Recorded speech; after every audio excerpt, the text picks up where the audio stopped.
గురువు గారికి ఆత్మ ప్రణామాలు అర్పించుకుంటూ మరి రోజు రోజు కొంచెం కొంచెం ఆధ్యాత్మిక జ్ఞానం వింటూ ఎదగడానికి మరి ప్రయత్నిస్తున్నాం అందరము.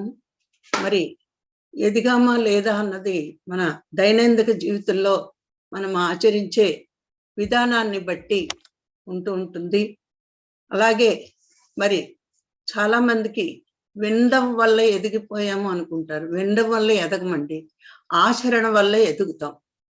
వినడం కొంతవరకే, ఒకటి చెప్పడం వల్ల, రెండు ఆచరించడం వల్ల. విన్నది మన వరకే ఉంచుకుంటే అది కొన్ని రోజులు అయ్యేటప్పటికి ఆ విన్న విషయాలు మర్చిపోతాం. ఒక జీవుడు దేవుడు అవ్వాలి అంటే ఎన్నో ఎన్నో మెట్లు ఎక్కాలి, ఎన్నో అలవాట్లు చేసుకోవాలి, ఎన్నో అలవాట్లని, అక్కర్లేని అలవాట్లని వదులుకోవాలి. ఎదగడానికి ఏది కావాలో అది మొదలు పెట్టుకోవాలి. మరి మనని కిందకి జార్చేది ఏంటో అది వదిలేయాలి. అలా వదిలితేనే, కొంతమంది అన్నీ విన్నాము తెలిసింది అంటారు, కానీ వదులుకోవలసినవి వదులుకోలేరు. ఎందుకంటే చాలా మంది చెయ్యాలి అనుకుంటారు, చేయలేకపోతున్నారంటే కారణం వాళ్ళకున్న ఆ సంస్కారాలు కారణం అవుతాయి. ఈ సంస్కారాలు వదులుకోవడమే చాలా కష్టం. శంకరాచార్యులు చెప్తారు, కోరికల్ని అదుపులో పెట్టుకోవచ్చు, కానీ సంస్కారాల్ని, వాసనల్ని వదులుకోవాలి అంటే చాలా కష్టం. దానికి చాలా ధ్యాన సాధన ఉండాలి, చాలా ఏకాగ్రత ఉండాలి అని ప్రతి క్షణము విచారణ చేసుకుంటూ, నాకు అక్కర్లేని విషయాలు నేను ఎందుకు అలా చేసుకుంటున్నాను అని మరి మనకు మనం విచారణ చేసుకుంటే మనకి అక్కర్లేని విషయాలు ఎన్నో ఉంటాయి రోజులో. మరి ఆ విషయాల వల్ల మన శక్తిని మనం కోల్పోతూ ఉంటాం, శక్తిని నాశనం చేసుకుంటూ ఉంటాం. ఇప్పుడు చూడండి, శ్వాస మీద ధ్యాస పెడితే శక్తి ఆదా అవుతుంది. మరి ఆలోచనల మీద ధ్యాస పెడితే శక్తి ఖర్చు అయిపోతూ ఉంటుంది. ఎప్పుడైతే శ్వాస మీద ధ్యాస పెడతామో శ్వాస సరి అయిన క్రమంలో ఉండి మనకి ప్రాణశక్తిని అందిస్తూ ఉంటుంది. అది శక్తి పెరుగుతుంది. ఈ చిన్న విషయం గమనించక మనం ఆలోచనలు వస్తున్నాయి అంటాం. ముందే మన బుద్ధికి శ్వాస మీద ధ్యాస పెట్టడం వల్ల మనకి ప్రాణశక్తి సరిగ్గా అందుతుంది. మరి ఆలోచనల మీద ధ్యాస పెట్టడం వల్ల మన ఆత్మశక్తి కోల్పోతాము, ఆలోచనల వల్ల శక్తిని కోల్పోతాం కదండి. మరి ఈ రెండిట్లోని శ్వాస మీద ధ్యాస పెట్టడమే కరెక్టు అనేది మన నరనరాల్లోని ఈ ఆలోచన ఇంకిపోవాలి. ఇంకిపోయినప్పుడు ఒక నిమిషం మనకి మనసు ఆలోచనల మీదకి వెళ్ళినా మనం వెంటనే వెనక్కి తీసుకుని శ్వాస మీద పెట్టడానికి ప్రయత్నిస్తున్నాం. అందుకే ఈ థియరీ క్లాసులన్నీ, ఈ జ్ఞానం క్లాసులన్నీ దేనికి అంటే మనకి ఎన్నో అనుమానాలు ఉంటాయి. ఎందుకు నాకు రావట్లేదు, ఎందుకు జ్ఞానం కుదరట్లేదు అనే అనుమానం చాలా మందిలో ఉంటుంది. మరి చేసే చిన్న చిన్ని పొరపాట్లే మరి సాధన కుదరలేకపోవడానికి కారణం అవుతాయి. ఇప్పుడు చూడండి, ఒక ట్యాంక్కి చిల్లులు ఉన్నాయనుకోండి, పొద్దుటి నుంచి సాయంత్రం వరకు మోటార్ వేసిన ట్యాంక్ నిండదు. తెలివైన వాడి పని ఏంటంటే ఆ చిల్లులు పూడ్చుకుని మోటార్ వేస్తే ఒక గంటలో ట్యాంక్ నిండిపోతుంది. అలాగే మనలో ఉన్న లోపాలను సరిచేసుకుని అప్పుడు ధ్యానం, జ్ఞానం రెండింటిని ఆచరిస్తే అప్పుడు సరి అయిన సాధన అవుతుంది, సరి అయిన జ్ఞానాన్ని పొందగలం. ఎంతసేపు సాధన వినేసాము, మరి తెలిసిపోయింది, ధ్యానం చేసేస్తాము, ఇంకా పుస్తకాలు ఉన్నాయి చదివేసుకుంటాము అంటే అది కాదండి. ప్రతిదీ వింటూ ఉండాలి. ఏమో ఏ చిన్న లోపం వల్ల నేను ఎదగలేకపోతున్నానో, ఏ చిన్న లోపం వల్ల నా జ్ఞానం పెరగట్లేదు, ఏ చిన్న లోపం వల్ల నాకు భయం వస్తుందో, ఇట్లాంటివన్నీ ఎవరికి వాళ్ళం విచారణ చేసుకుని తెలుసుకోవాల్సిందే. ఇంకా మనం ఎదగలేకపోతున్నాము అంటే కారణం ఏంటి అంటే బయట నుంచి ఏది, సృష్టిలో ఎప్పుడూ లోపం ఉండదు, మనలోనే లోపం ఉంటుంది. మన లోపాలను సరిచేసుకుంటే మనకు అన్నీ బాగుంటాయండి. మామూలుగా మనం ఏమనుకుంటామంటే ప్రతి దానికి కారణం పక్కవాడే అనుకుంటామండి. పక్కవాడు అసలు కానే కాదు, మనమే కారణం. మన అవగాహన లోపం. మన ఆచరణ లోపం, మన బద్ధకం, ఇవన్నీ ఏంటంటే నేర్చుకోవడానికి బద్ధకం, అహం. ఈ రెండే మనిషిని కిందకు లాగుతూ ఉంటాయి. ఈ రెండిటిని ఏనాడైతే వదులుకుంటామో ఆనాడు ప్రతి వ్యక్తి కూడా చాలా తొందరగా అన్ని నేర్చుకుంటాడు, చాలా బాగా ఎదుగుతాడు. చదవవలసినవి, నేర్చుకోవాల్సినవి, వినవలసినవి, ఆచరించవలసినవి ఎన్నో ఉన్నాయి జీవితంలో. ఎన్ని ఆచరించామని, ఎన్ని విన్నామని చాలా కొంచెం. చాలా మందికి ఒక ఏడాది, 2 ఏళ్ళు చేసేటప్పటికి మాకు అనుభవాలు ఏమీ రావట్లేదండి. ఏం అనుభవం కావాలి? మనం పుట్టిందే ధ్యానం చేయడానికి పుట్టాం. జ్ఞానం పెంచుకోవడానికి పుట్టాం. దానికి అనుభవం ఎందుకు? భోజనం చేస్తున్నాం, నీకే అనుభవం వచ్చింది? రోజు తింటున్నాం కదా! శరీరం ఆకలి తెలిసింది, తింటున్నాము. ఆత్మ యొక్క ఆకలి తెలియలేదు. ఆత్మ యొక్క ఆకలి తెలియక, దాని ఆకలి తీర్చాలంటే ధ్యానమే అని తెలియక, చిన్నప్పటి నుంచి దానికి అభ్యాసం లేక, ధ్యానం అంత జీవితంలో అవసరం లేదేమో అని ప్రతి వాళ్ళమే అనుకుంటాం. నిన్న మనం చెప్పుకున్న విషయంలో ఆత్మక్షోభ అని ఉంది, 4వది. మరి ఆత్మక్షోభ అంటే ప్రతి దానికి బాధపడిపోవడం. ఆ లోన బయటికి కూడా చెప్పుకోలేరు కొంతమంది. లోనలోనే మగ్గిపోతూ ఉంటారు. ఇదే ఆత్మక్షోభ అంటే. ఎందుకు అంటే వాళ్ళకి కావాల్సింది రాలేదు, చేయవలసింది చెయ్యట్లేదు, తెలుసుకోవాల్సింది తెలుసుకోవట్లేదు. అప్పుడే ఆత్మక్షోభ వస్తది. ఎప్పుడైతే ధ్యానం చేస్తామో ఆ క్షోభ పోతుంది. ఇలాంటివి నీకు కనిపించేవి తక్కువ, కనిపించనివి చాలా లాభాలు ఉంటాయి ధ్యానంలో. కానీ మనం ప్రాపంచికంగా లాభం కోసమే జీవించే మనము ధ్యానం చెయ్యగానే ఎంత లాభం వస్తుంది, ఎంత లాభం వస్తుంది అని ఆలోచిస్తాం. ఆలోచించే వాడికి ఏదీ రాదండి. ధ్యానం మొదలుపెట్టాక నాకు ఎప్పటికొస్తుంది, ఎప్పటికి ఆత్మదర్శనం కలుగుతుంది, ఎప్పుడు థర్డ్ ఐ వస్తుంది, ఎప్పుడు హాస్టల్ ట్రావెల్ జరుగుతుంది, ఎప్పుడు అనుభవాలు వస్తాయి అని ఇవి ఎప్పుడైతే ఆశించి మొదలెడతామో వాళ్ళకి అస్సలు ఈ జీవితాంతం కష్టపడినా రాదండి. ఆశించకుండా ఉంటే నీ కర్మలన్నీ దగ్ధమైనప్పుడు రావలసిన టైంకి అన్నీ వస్తాయి. కానీ చేయవలసిన మార్గం చెయ్యాలి. ఇప్పుడు చూడండి, మనము ధ్యానం చేసాం, వెంటనే రమ్మంటే ఎట్లా వస్తుంది? మన కర్మలు ఎన్నున్నాయో ఆ సంచితాలు దగ్ధం అవ్వాలి. వర్తమానంలో కర్మలు చేయకుండా ఉండాలి. ప్రారబ్ధాలు అనుభవించి పూర్తి చేసుకోవాలి. ఇవన్నీ అయ్యే కదా వచ్చేది. ఇప్పుడు మనం నుయ్యి తవ్వడానికి ప్రయత్నిస్తాం. ఒక చోట 10 అడుగులు తవ్వగానే వచ్చేస్తుంది. ఒక చోట 20 అడుగులు, ఒక చోట 50 అడుగులు, ఒక చోట 100 అడుగులు. ఎందుకు? ఆ అడుక్కి ఉంటే నీళ్లు రావడం కష్టం. ఎంత బోర్ లోనకేసినా రాకపోవచ్చు. అలాగే మనము సాధన చేస్తున్నప్పుడు ఆత్మదర్శనం ఎప్పుడు కలుగుతుందంటే, కొందరికి ఈ జన్మలో కలగొచ్చు, కొందరికి మరు జన్మలో కలగొచ్చు. కానీ ప్రయత్నం అంటూ చెయ్యాలి కదా! ప్రయత్నం చెయ్యకుండా ఎట్లా వస్తుంది? మరి ఏ స్థితి వస్తే మనం పరిపూర్ణ మానవులం అవుతాము అనేది తెలుసుకుంటే, ఆ స్థితి మనకి వచ్చిందా, రాలేదా అన్నది తెలుస్తది. ఏదో కొంత విని, కొంత చదివి, కొంత చెప్పడం వస్తే ఎదిగిపోయినట్లు కాదు. అక్కడ ఆచరణ, ఆచరణ, ఆచరణ. మన బిహేవియర్ ఎలా ఉంది గమనిస్తూ ఉండాల్సిందే. ఆ గమనించుకున్నప్పుడు ఓహో! ఇది దగ్గర అవుతున్నాం. అందుకని నేను ఎదగడుతున్నాను, నేను సాధన చేస్తున్నాను, సరైన ధ్యాన స్థితిలో ఉన్నాను అన్నది మనకుగా అర్థమవుతది. అంతేకాని ఎన్నాళ్ళయిందని సంవత్సరాలు లెక్క చూస్తున్నాం ప్రతి వాళ్ళవి. ఇప్పుడు చూడండి, ధ్యానం మొదలు పెడతారు కొంతమంది. ఒక ఏడాది, 2 ఏళ్ళు బాగానే చేస్తారు. తర్వాత ఏ ఫలితం లేదు కదా అని దైనందిక జీవితంలో పడిపోయి, ఈ ప్రాపంచిక జీవితంలోని అత్యల్పమైన సుఖం, అత్యధికమైన దుఃఖమున్న ఈ ప్రపంచాన్ని పట్టుకుని వదలలేకపోతున్నాం మనం. అందులో పడిపోతాం. అన్ని పనులు చేస్తాం. తింటాం, పడుకుంటాం, నిద్రపోతాం, అన్నీ చేస్తున్నాం. కానీ ధ్యానం మర్చిపోతున్నాం. అలా 2 ఏళ్ళు అయింది. ఇంక ధ్యానం వదిలేస్తాం. మళ్ళా ఎప్పుడో ఏ కష్టమో వస్తుంది. అప్పుడు మళ్ళా మొదలెడతారు. మొదలుపెట్టి ఒకప్పుడండి చేసేవాళ్ళమండి బాగా.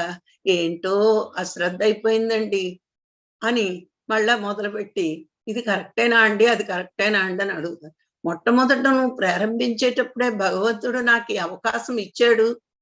ఎందరికో తెలియని జ్ఞానం నా దగ్గరికొచ్చింది. నేను అపురూపంగా చెయ్యాలి. మహాత్ములు, యోగులు ఈ సాధన ద్వారానే పరమాత్మను దర్శించగలిగారు అనే ఒక చిన్న ఎరుకను కోల్పోయి ఆరోగ్యం గురించో, మానసిక ప్రశాంతత గురించో, గొప్ప కోసమో, ఏదో లాభం కోసమో ఆలోచించేవాళ్ళు అత్యున్నత స్థానానికి ఎదగడానికి మరి ప్రయత్నించరండి. ఉన్నత స్థానం ఏంటి? అత్యున్నత స్థానం జీవితంలో అంటే నువ్వు జీవుడు అనుకున్న నువ్వు దేవుడిగా మారడమే అత్యున్నత స్థితి. ఆ స్థితిలో మరి నువ్వు ఎదగాలి అనుకున్నప్పుడు ఈ ప్రాపంచిక లాభాలు, ప్రాపంచిక కోరికలు కోరుతున్నప్పుడు నీకేమీ రావు. అనుభవాలు కూడా రావండి. ఏది ఉండదు. ఆస్తురావులు, తాడైలు ఇవన్నీ చెప్తూ ఉంటారు. నువ్వు అన్నిటికీ ప్రాపంచిక లాభానికి నీ జ్ఞానశక్తిని వినియోగించినప్పుడు నీకు ఎట్లా వస్తుంది? ఏదీ రాదు.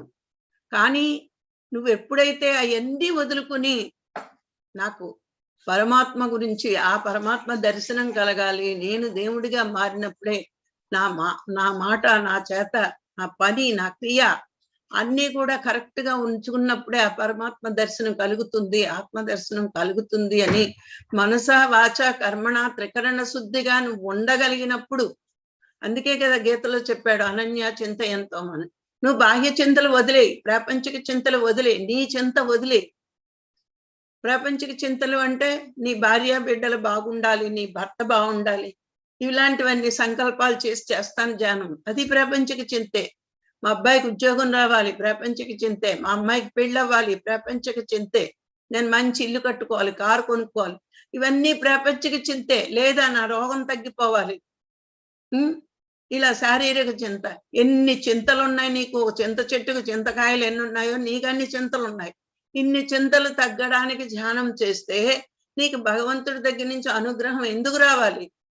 నీ కోరికల కోసం నువ్వు ఆ ప్రాణశక్తిని ప్రయత్నిస్తూ ఉంటే నీకెందుకు రావాలి? అన్ని ఆ శక్తులు, ఆ అనుభవాలు ఇవన్నీ ఎందుకు రావాలి? నువ్వు ఆయన కోసం ఏం చేస్తున్నావు? నిన్ను ఇంత సృష్టించి నీ కోసం ఇంత సృష్టిని నీ కోసం ఇచ్చి నువ్వు కూడా నా అంతటి వాడివి కా అని భూమి మీదకి పంపిన ఆయన గురించి ఆలోచించకుండా ఎంతసేపు ఈ శరీరం శాశ్వతం అనుకుంటూ, ఈ ప్రపంచం శాశ్వతం అనుకుంటూ, మరి ఈ బిడ్డలు, ఈ భర్త, ఈ భార్య, ఈ చుట్టాలు, ఈ బంధువులు శాశ్వతం అనుకుంటూ ప్రాపంచిక జీవితంలోనే మునిగిపోతున్న నీకు ధ్యాన సాధనలో లాభాలు ఎక్కడ కనిపిస్తాయి? లాభాలు కనిపించవు అక్కడ.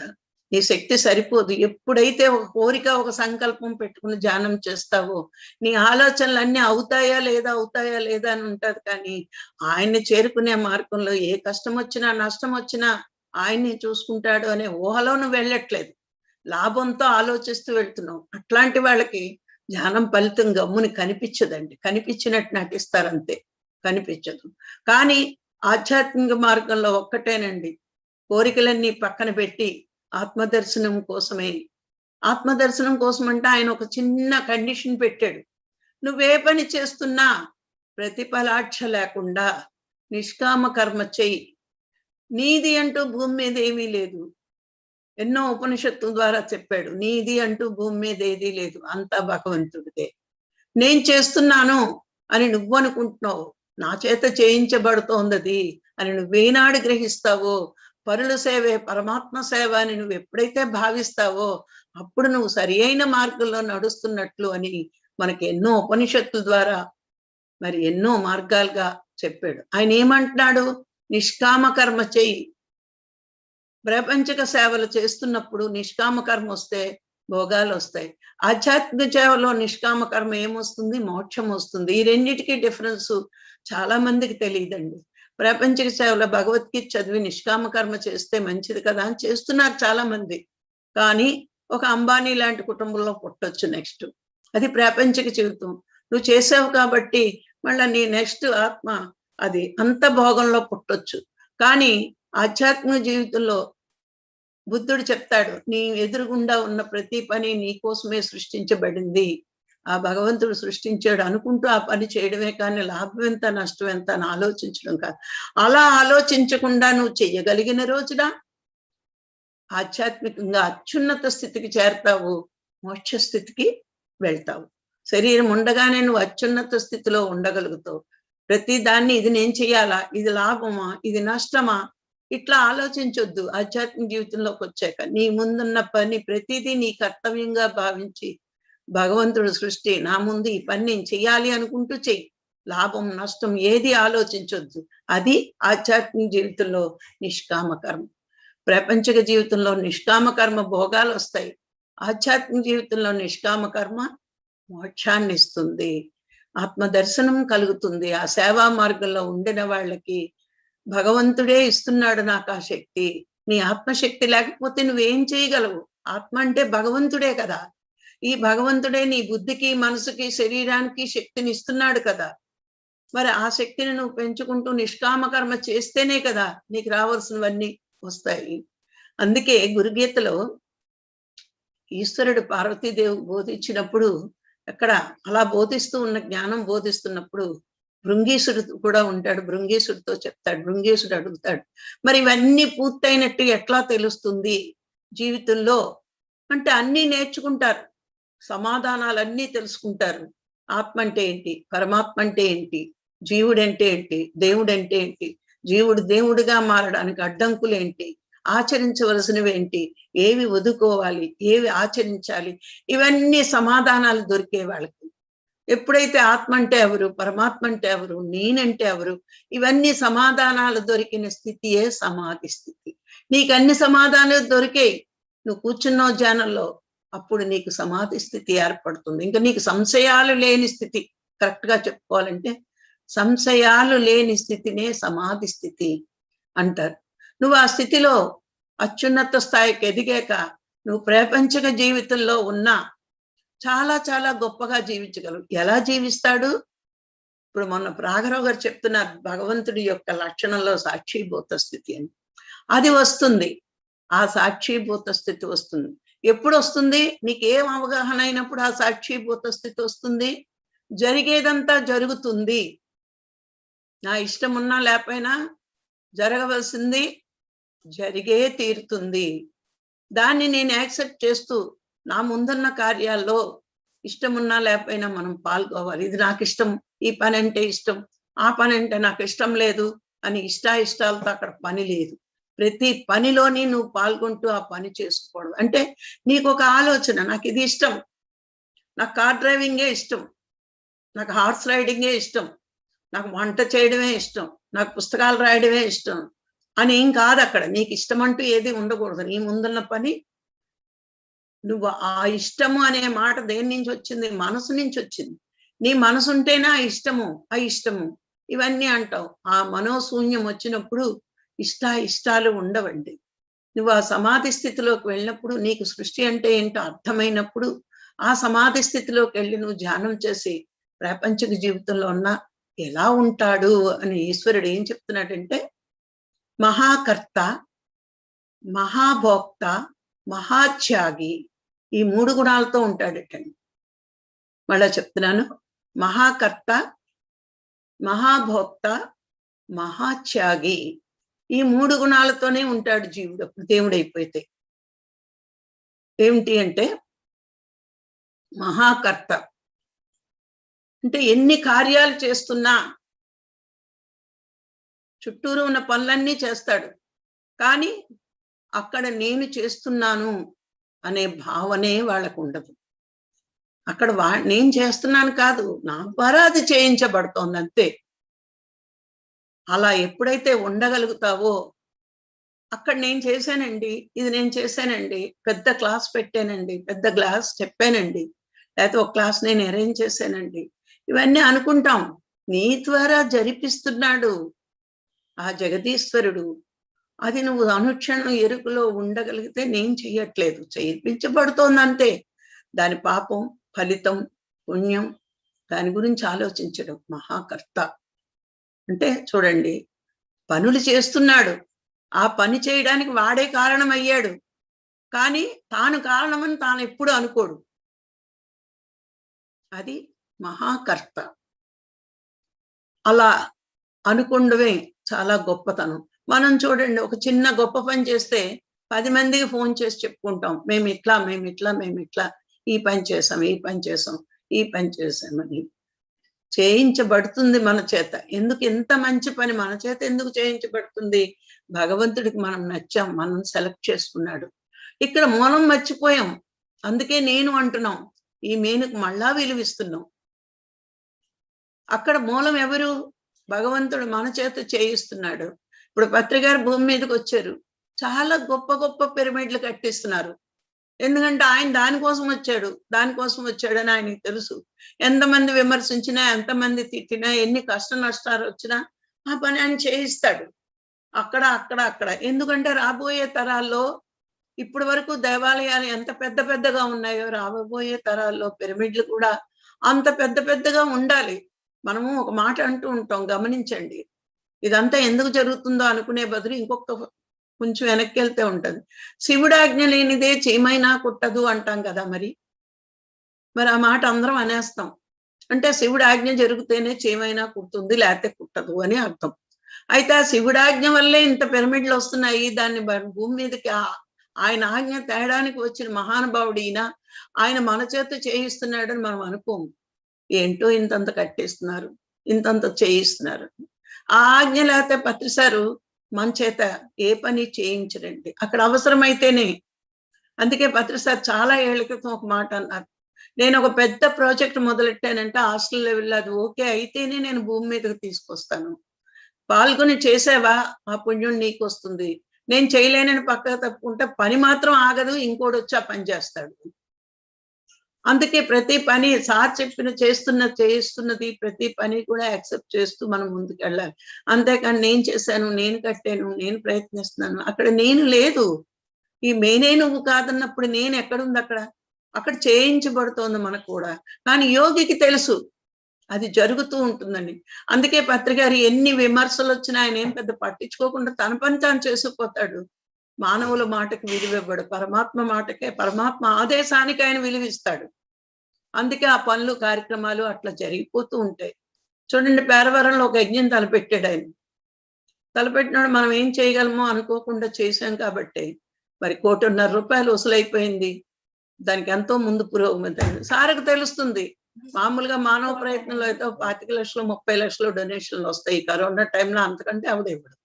కానీ ఆయన సంకల్పం మహాసంకల్పం. భగవంతుడికి ఏ సంకల్పం ఉంటుందో పత్రిసార్ది అదే సంకల్పం. ఎందుకంటే పరమాత్మకు ప్రతిరూపంగా భూమి మీద అవతరించాడు పత్రిసార్. అందుకని ఆయన సంకల్పాలన్నీ మహాసంకల్పాలు. చేయించగలరు. ఆ చేయించగలడు కాబట్టి అక్కడ ప్రపోజల్ పెడతాడు. అది లేట్ అవని ఎలా ఉన్నాయి, అయ్యే టైంకి అవుతుంది, తొందర ఏంటని కూడా చెప్తాడు. మనకు అవ్వట్లేదంటే తెలుసు ఆయనకి ఏ టైంకి అవుతుందో. అంటే మనం చూడండి, శంకుస్థాపనకు ఓ ముహూర్తం, గృహప్రవేశానికి ఓ ముహూర్తం, ఇంట్లో గృహప్రవేశం పెట్టినా ఇంట్లోకి వెళ్ళడానికి ఓ ముహూర్తాలు ఎలా పెడతారు? ముహూర్తాలు పత్రిసారి పెట్టక్కర్లేదు. ఎప్పుడెప్పుడు ఏం జరుగుతాయో అన్ని ఆయనకు తెలుసు కాబట్టే ఎప్పుడు కొబ్బరికాయ కొట్టాలో అప్పుడు రాయి ఇస్తాడు. అది అయ్యేటప్పుడు అవుతుంది అంటాడు, జరిగేటప్పుడు జరుగుతుంది అంటాడు. అందుకని ఏ పని చేస్తున్నా అక్కడ నేను చేస్తున్నానని ఆయన ఏమనుకోడు, చేయిస్తూ ఉంటాడు. మనం కూడా చేస్తూ ఉండాలి. కానీ నేను చేస్తున్నాననే భావన వదిలేసి చేసినప్పుడు మనం కూడా మహాకర్త అవుతాము. ఈ భావన రావాలంటే మనకి ఎంతో సాధన అవసరం అండి. నేనుని మర్చిపోవాలి, ఈ మేనుని మర్చిపోవాలి. ఆత్మని నేను అనుకున్నంత ఈజీ కాదండి. అనుకున్నంత ఈజీ కాదు. ఎంతో సాధన కావాలి, ఎంతో జ్ఞానం పెరగాలి మనకి. అందుకే రాఘరావు గారు ప్రతి నిమిషము సాధన, జ్ఞానం పెంచుకోండి అని చెప్తారు. పెంచుకున్నప్పుడు ఇవన్నీ అవగాహన అవుతాయి. నేను చేస్తున్నానని ఒక్క మాట అనకుండా ఉండగలగడం ఎంత కష్టమో ఒక్కసారి ఆలోచించండి. ప్రతి నిమిషము మేను కనబడుతుంది. ఈ కనబడుతున్న మేనుని మర్చిపోవాలి. కనబడని నేనును గుర్తు చేసుకుంటూ ఉండాలి. ఎంత కష్టమైన పనండి మనకి. చాలా ఈజీ అనుకుంటాం. చూడండి, కనబడుతున్న నేను కాదు, కనబడని నేను. అది కనబడదు, కానీ అనుక్షణము దాన్ని గుర్తుంచుకోవాలి. ఇది కనబడుతోంది, దీన్ని మర్చిపోవాలి. ఇది మహాకర్త. నీ ఫస్ట్ కర్తవ్యం అది. అలా ఉండగలిగితే మహాకర్త. మహాభోక్త అన్నాడు రెండో విషయం ఈశ్వరుడు.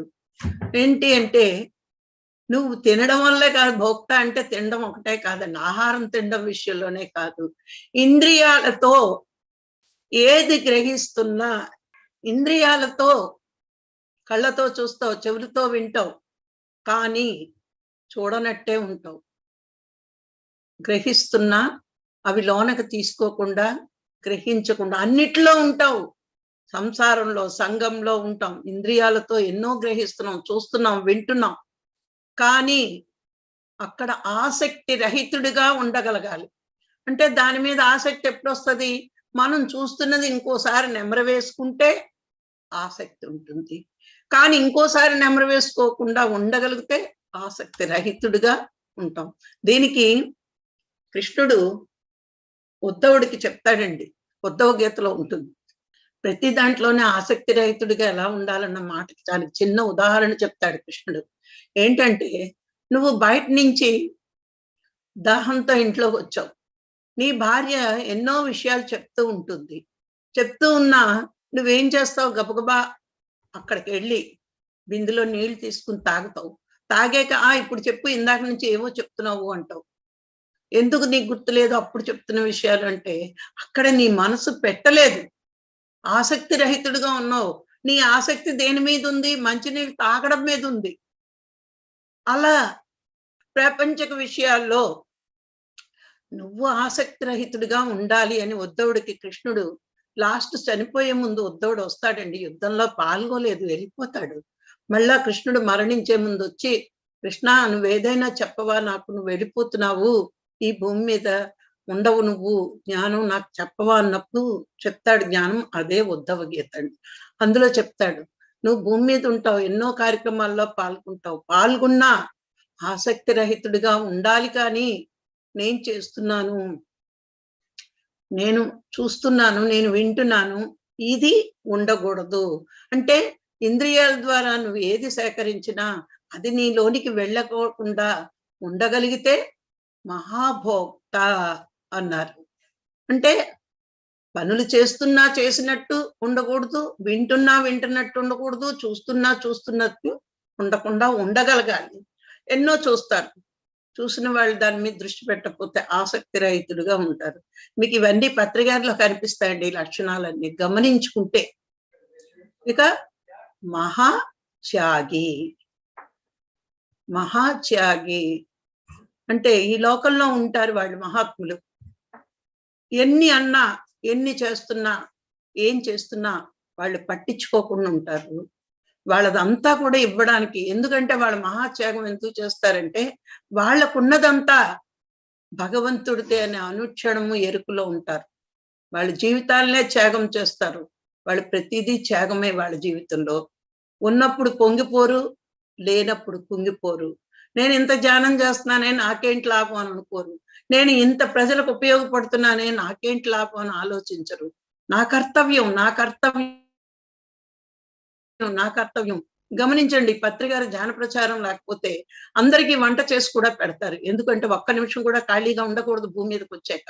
ప్రజల కోసం నేను వచ్చాను, ప్రజల కోసమే పాటుపడాలి అని దాంట్లో ఉంటారు. అది మహాత్యాగం. ఎందుకంటే ఆయన కూర్చోవచ్చు హాయిగా దర్జాగా కూర్చోట. కానీ అలా ఉండడు ఆయన. అంటే మహాత్యాగి అంటే తనదున్నదంతా భగవంతుడిదే. తన కానీ, తన జ్ఞానం కానీ, తన సంపదలు కానీ ఇవన్నీ భగవంతుడిచ్చిన ప్రసాదం అని వాళ్ళకి అనుక్షణము మనసులో తెలుసు. కాబట్టి ఏది నాది అనరు వాళ్ళు. నేను చేస్తున్నాను అనరు, ఇది నాది అని అనరు. ప్రతిదీ కూడా ఆ భగవంతుడిదే అనే ఆలోచనతో ముందుకు వెళ్తూ ఉంటారు. అది మహాత్యాగి. అందుకే ఈశ్వరుడు చెప్తాడు, ఎలా ఉండాలి మానవుడు ధ్యానం చేసి ఆత్మదర్శనం కలిగినా ఒక సాక్షిభూత స్థితిలో ఉంటూ మహాకర్త, మహాభోక్త, మహాత్యాగి ఈ 3 గుణాలతోటి ఉండగలిగితే అప్పుడు పూర్ణ పురుషుడు అవుతాడు అని చెప్పడం జరిగింది ఈశ్వరుడు భృంగీసుడితో. మరి ఇవన్నీ మనం తెలుసుకున్నప్పుడు ఏదో ధ్యానం చేసి 4 పుస్తకాలు చదివి 4 క్లాసులు చెప్తే వచ్చేసినట్టు కాదు. ఎదగవలసింది, మనం చేరుకోవలసింది గమ్యం ఎంత ఉందో, నేర్చుకోవాల్సింది ఎంత ఉందో నేర్చుకుంటూ ఎదగడమే మన పని. అందుకే మనకి ఒక చక్కని అవకాశం వచ్చి రోజు రోజుకి కొంచెం కొంచెం మనం నేర్చుకుంటున్నాము. ఇంకా ఎదగడానికి ప్రయత్నిస్తున్నాం అన్నమాట. సాధన మరి ఈ జ్ఞానం 2 ఉంటే చక్కగా మన ఎదుగుదల వస్తుంది. నెక్స్ట్ విచారణ, ఆచరణ. ఈ 2 కూడా మనకి అలవాటు అవ్వాలన్నమాట. ఇంకొంచెం ఎదుగుతూ ఉంటాం. మరి ఈ అవకాశం నాకు ఇచ్చిన మీ అందరికీ మరొక్కసారి ధన్యవాదాలు. Thank you. Thank you. Thank you.